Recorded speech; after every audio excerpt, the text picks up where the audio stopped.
Notre projet s'intitule « Voyage antique au musée du Louvre ». Lorsque nous sommes allés au musée du Louvre avec nos formateurs, nous avons découvert le département des antiquités grecques, étrusques et romaines.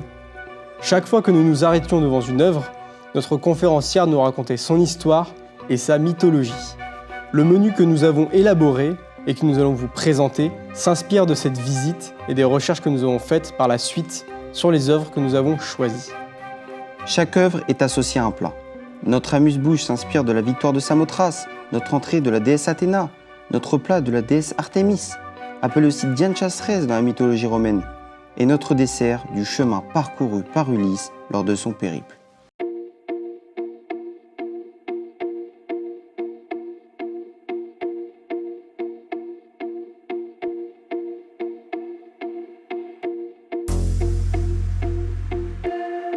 Sur les ailes de la victoire. Nous avons choisi la victoire de Samothrace pour illustrer notre plat, car cette sculpture évoque à la fois la légèreté et la puissance.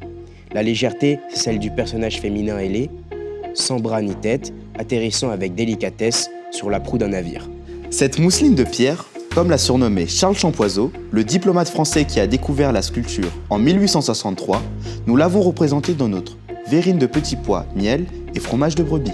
La puissance, c'est celle évoquée par le navire de guerre, socle de la statue, sur lequel la déesse vient se poser pour honorer les vainqueurs d'une bataille. Elle est représentée par notre chausson à la feta et nos chromeski.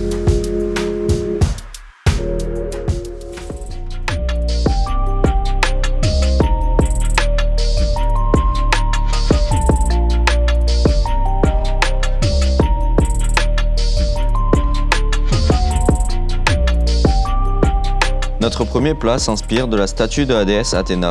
Composée de chipirons, appelés aussi calamars ou encornets, notre entrée évoque la gorgone méduse, aux multiples tentacules qui ornent le bouclier de la déesse. Athéna est aussi considérée comme la protectrice d'Athènes, à qui elle a offert l'olivier, symbole de puissance, de paix et de sagesse. L'assaisonnement à base d'huile d'olive de notre entrée est une référence aux attributions de la déesse.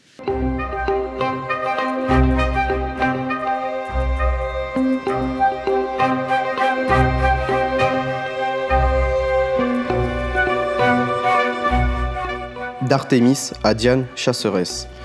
La réalisation de notre plat a été inspirée de la déesse Artémis, déesse de la chasse. Le carré d'agneau évoque, dans sa forme, le carquois qu'elle semble montrer d'une main.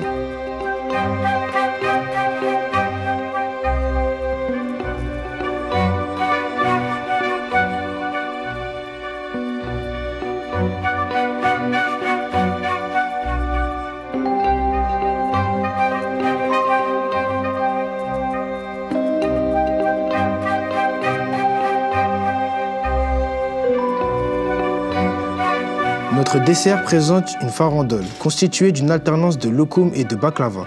Autant d'étapes du voyage d'Ulysse, le héros grec qui doit subir plusieurs épreuves avant de retrouver son royaume d'Ithaque. Ces gourmandises sont aussi des spécialités méditerranéennes qui symbolisent les différents pays que le héros des dieux a traversés lors de son périple.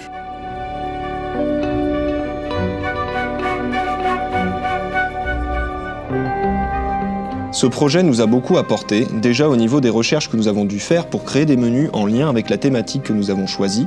Ensuite, par rapport aux produits que nous avons travaillés et qui nous ont montré l'importance d'en connaître les origines et de s'ouvrir à d'autres cuisines que la cuisine française.